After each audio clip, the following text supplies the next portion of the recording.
Okay, our next speaker is our fearless leader, Steve Denny. And I'm going to let Steve introduce himself because I don't have his bio to introduce him with. Thank you. Does anybody not know me? What's your name, Steve? Some of the guests may not. Steve? By the way, what's the E4e slogan? Don't fly I alone. love it. I love it. It's right there on the banner. Oh, made it easy for you, didn't I? Outstanding. You look good in black. Thank you. Yeah, Thank one you. Johnny Cash Thank look. you.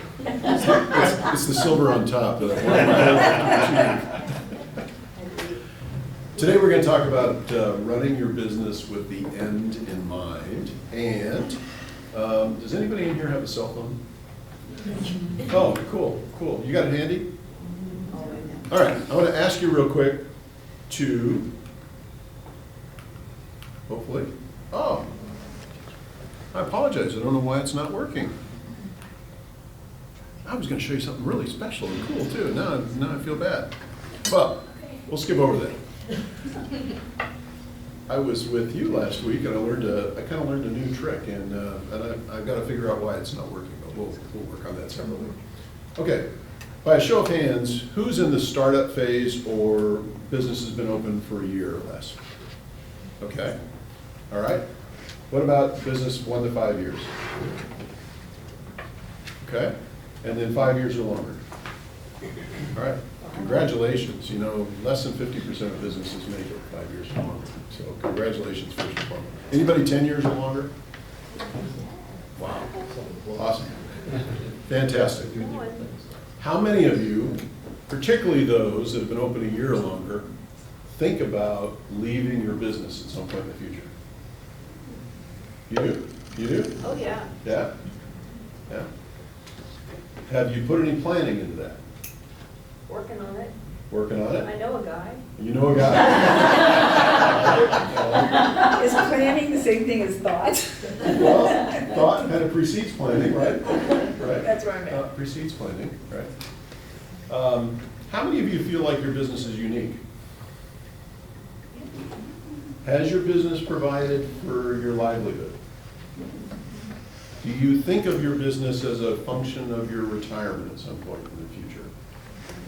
Do you feel like your business is going to fund that? Okay, awesome.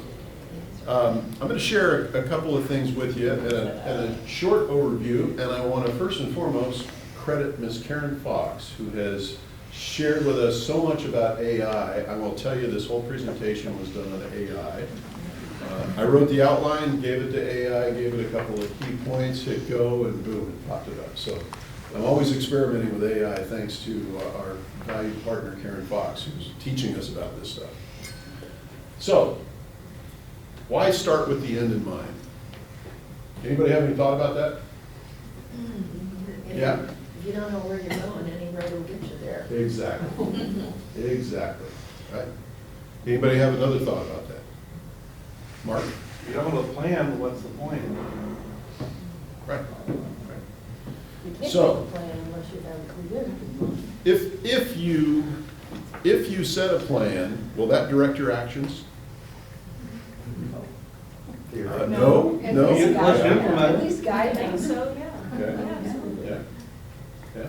You draw yourself a roadmap and you refer to that on a regular basis, that there is this thing called execution, right? Nice to have an idea. Idea is the cheapest thing in the world. God's embedded us with the ability to come up with new ideas at any moment. Execution makes the difference, right? So, when you start with the end in mind, I will tell you, as somebody that does business advisory and M&A work for a living, every single one of you has a business that is worth something more than what you've put into it. You've poured into your business for an extended period of time. You've created customer base, you've created intellectual property, you've created uniqueness, and you've created value in this world, right? More than 2/3 of business owners actually end up closing their business, not passing it on. That is in my view, a bit of a dereliction of duty, and it is certainly an elimination of value, right? Your business is valuable. Some businesses are more valuable than others. We're in the throes of completing a transaction, and the company got paid almost 15 times its cash flow, which is an extremely high number. So think about That's excellent. being somebody paying you 15 years of your earnings into the future for you to hand them the keys. I like it. You know, those kind of exits are achievable, but they're not achievable by accident most of the time. Those are rare. Okay? Most important thing is define exit goals, and then think about maximizing your business value. Okay? So as we're all working in our business, we tend to focus on what is the best activity that we can do today, or what is the most pressing problem that is in my business today. It's kind of the most often thing we see, right? But we tend to become reactive rather than proactive.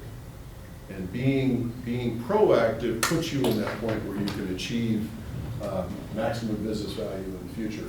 And then I'm going to talk a little bit about exit and transition.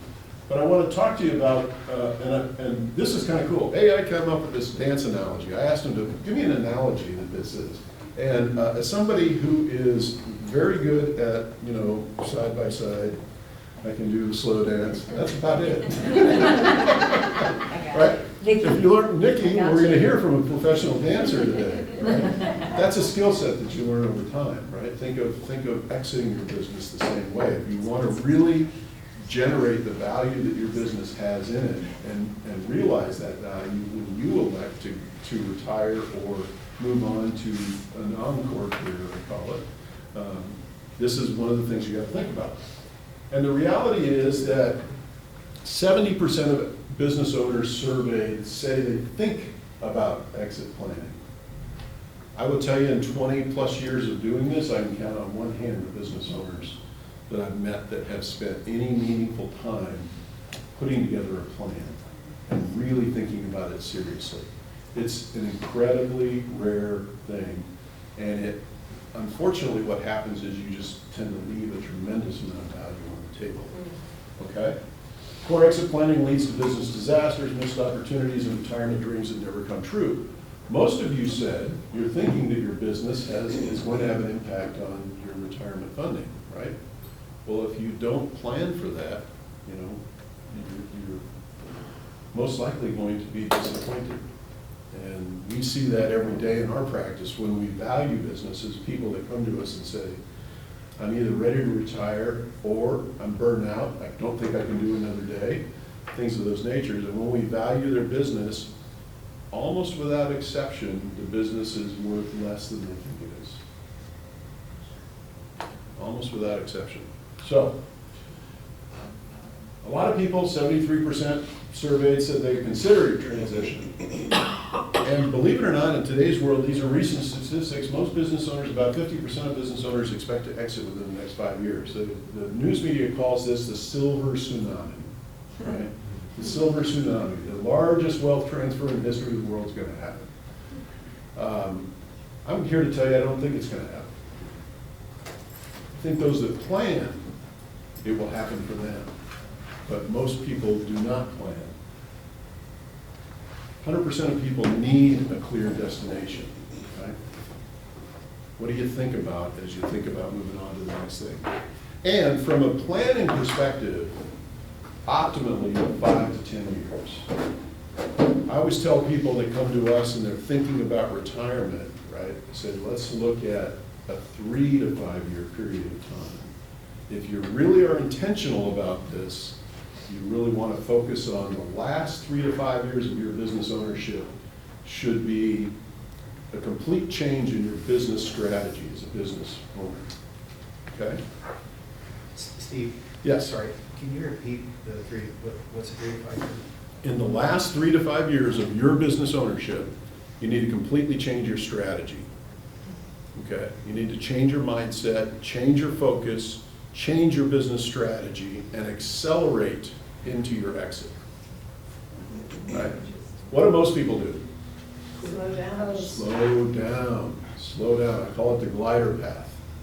They take their foot off the gas and they slow down. And basically what happens is their business just kind of begins to filter away, right? They lose all the value that they spent a lifetime building. So, the reality is, of small businesses, and a small business is a business from 0 to 50 million a year in annual sales, that's the definition of a small business, right? 70% of them don't sell. If they go to market, 70% don't sell. Isn't that amazing? Wow. Yeah. For a lot of reasons, I could do a whole thing on that. But if you're banking on that, 78% of the people are never going to realize what they expected to achieve. And that's kind of sad. It's kind of sad. So, a couple of key things. If you only do two things, I'm going to focus you in on two. The first thing is, anybody ever watch Shark Tank? What do they always say? What's the first question they ask? What are your numbers? Right? What are your numbers? As business owners, do you all feel like you know your numbers pretty well? Could you do better? Absolutely. Don't think of yourself as doing better, as can do better. Think of yourself as doing better, right? First thing you should do, focus on your numbers. Make sure they're crystal clear and concise. Do not have an 11-page P&L. If you have an 11-page P&L, get some help. Raise your hand up and ask for some help. I'm delighted to sit down with you and show you how to fix that problem, right? Make sure your numbers are concise. Make sure your numbers talk to you and tell you what's going on in your business so that you can see how you can make things change. Particularly in your last 3 to 5 years, focus on positive trends. Positive trends. So what does that mean? Revenue that's inclining, ideally faster than the rate of inflation, and cash flow or profitability plus owner compensation that's accelerating faster than revenues. You can do those two things, you're going to be in the top 1% of businesses for sale. Those two factors alone will get you more attention than you can even imagine, right? Make sure your reports are timely as well. I'm in the middle of doing evaluation. It literally took us, this is for a very well-known company here in St. Louis. If I told you their name, everybody in this room would know who they are. Very large company, at the high end of the small business, almost 50 million in revenues. Been around for a very long time. It has taken us almost a year to get their financial documents. Wow. Almost a year.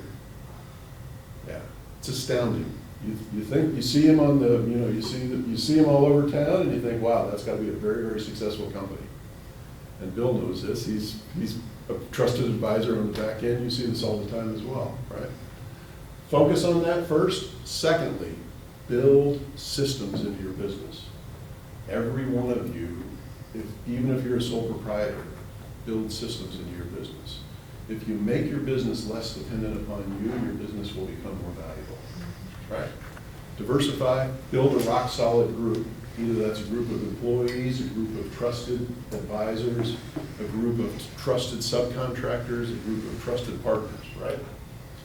And if you do that, then the rest of it becomes a pretty simple process of, doing preparation, executing the due diligence, working on succession planning, and then documenting everything that you got. Okay? Fair enough? Don't wait for the last dance. Plan with the end in mind. Look at AI, it did amazing things. Even made me better. So I would like for you to remember this. Is this useful for you? Yeah. Oh, yes. Does this help you? Yes. Is this something that you will think about a little bit more? So we're moved from the thinking process to the planning process. Thank you for that. Yeah. Move from the thinking process to the planning process. And my company is here to help you. We do complimentary strategy sessions with folks that are thinking about exiting at some point in the future. So I'd be delighted to offer that, particularly to e4e partners and members. So don't go it alone, right? Don't be afraid to ask for help. We're here to help. Okay? Any questions I can answer? Yes. Could you talk a little bit about the value of questions? In other words, one question I urge business owners to put themselves through a real simple exercise. And that is that Daddy Warbucks, you know, and most people don't know who Daddy Warbucks is anymore, but Daddy Warbucks walks You wore in. knickers, I know that. Annie did. Oh, okay. Yeah, Daddy Warbucks walks in and pulls out a checkbook and says, what do you want for this place? You've got to have an answer to that question. And so what's your answer? And if you don't have an answer, then what do you have to change to make sure you get an answer? And you get an answer every day. In other words, you know where you are, up and down every day.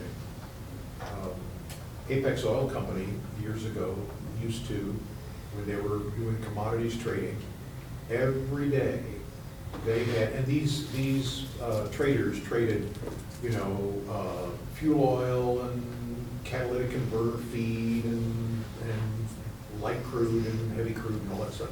But it was a commodities trading business. And at the end of every day, they got a printout that showed them where their net long and short positions were. Because they would go short, they would go long, but they knew at the end of every day where they were. If they were, you know, and it was in millions of dollars, but it was what they had to do the next day. Cool. Any other questions? Yeah. Steve, thank you for sharing all your wisdom. So I've been in business for 10 years in the service industry. Yep. I don't have any products. I don't have and most of my work is virtual. So when I try and wrap my head around this concept, I mean, it sounds great, but I guess I kind of veer towards some more tangible, like this is for businesses who, you know, have products and locations and things like that. Can you just kind of share a perspective on that? Mm-hmm. Yeah, very easy. So your business, if you're in the service business and your business is totally dependent upon you, so you do personal training, right? And health coaching primarily. And health coaching. Yeah. If your business cannot function without you, there isn't much value to your business. But when I talk to buyers, what do buyers want? If you had a system and a process, you know, a whole system and a process, right? If I can teach somebody else, give them your system and process and teach them to get the same results you do, now you have something of high value. And actually the businesses of the future, and I'm talking about today moving forward, the businesses of the future, intellectual property is everything. Your systems and your processes is everything. You know, we have a franchise consultant here. All she does is sell franchise business. What is a franchise business?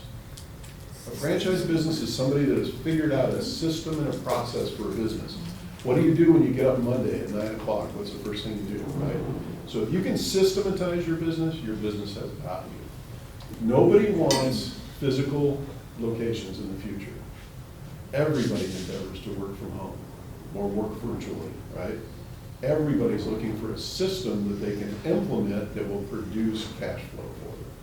So if your business does that, you have an extremely valuable and in-demand business. Yes? In support of Gail, it's really hard because she's been in business for 10 years. She's got her own, she's developed her own clientele, but she's got her own way of doing things, and that's what makes her unique. That's very hard to find somebody with her training and expertise to even replace her, and developing a system could be really tough. No. So I would, and Karen, Yes. right? I would venture to say that in Gail's space, there are at least 5 companies that do what you do, right? So what I would say is that's an old line way of thinking. Okay. It's like in my business. You know, there are thousands of people that do what I do. And we all essentially do the same thing when you break it down to its component pieces, but nobody does it like I do. So we're endeavoring to build intellectual property in my company. That's why we've written books, right? That's why we own trademarks. We're creating patents and things of that nature. because the way we do things is different, and what I call different and better than a lot of my competitors. And when you can distinguish yourself, right, in that way, you have something that's transferable. People today don't want to buy physical locations, they don't want to buy physical products. Manufacturing's hard. Service businesses are the highest value businesses available, right? But a business that is 100% dependent upon you, so part of this, attorney practices are very hard to sell to anybody other than attorneys, because it's totally dependent upon what Bill can do with his clients. But Bill's book of business and his clients are extremely valuable, as long as Bill can transfer those skills to somebody else, right? But it has to be a lawyer. Well, maybe. There are a lot of professional advisory firms that are blending like consultancy and legal and tax and accounting and so forth. A lot of those things are blending together now. Yeah, real quick, because my time's Yeah, up. in the consideration of a service business, would you agree that the digital footprint of that business, if the visibility of it, I'm not trying to plug myself, I'm just, because I'm It's trying what to. makes it more valuable, and it's Yes. becoming more and more and more important. So if XYZ company is seen when you use chat, is seen when you Google the piece, the brand is on all the social medias and everything, when it's that high, no matter what you're selling, if you have a system, is what you're saying, that increases the value of it as well. Absolutely, it's exactly what Mark talked about with the slogan, right? Right, got it. That your digital footprint, if you're that well known digitally, it's like having that slogan. Because you can slot people into that when they find it. Yeah, exactly. Right, got it. All right. Thank you, Steve. Thank you very much.